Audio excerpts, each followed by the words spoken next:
এক মিনিটেই perfect tense identify করা পানির মতো সহজ হয়ে যাবে। পারফেক্ট টেন্স হতে গেলে দুইটা শর্ত পূরণ করতে হবে।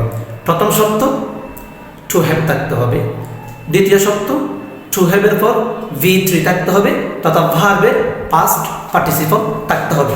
এবং দেখি টু হ্যাভ বলা হয় have, has, had, shall have, will have, এই সবগুলোকেই এখানে বলা হচ্ছে টেন্সের জন্য টু হ্যাভ।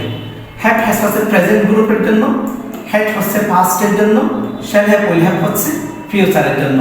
এই টু হ্যাভ থেকে যে কোনো একটা থাকতে হবে এবং এর পরপরই ভার্ব যেটা হবে সেটা 3 হতে হবে তথা ভার্বের পাস্ট পার্টিসিপল ফর্ম হতে হবে। এই দুইটা শর্ত পূরণ করলেই তখন সেটা হয়ে যাবে পারফেক্ট টেন্স। যদি হ্যাভ হ্যাজ থাকে প্রেজেন্ট পারফেক্ট, হ্যাড থাকলে past perfect, shall have, will have থাকলে ফিউচার পারফেক্ট।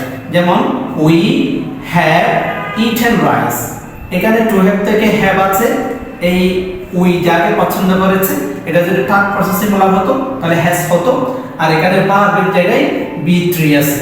আর এখানে হ্যাজ হতে পারতো যদি থার্ড পারসন সিঙ্গুলার নাম্বার হতো, আর হ্যাড হলে past perfect tense, shall have, will have হলে ফিউচার পারফেক্ট টেন্স। সুতরাং পারফেক্ট টেন্স মানে দুইটা জিনিস, একটা হচ্ছে টু হ্যাভ আর একটা হচ্ছে V3। আশা করি বিষয়টা পরিষ্কার।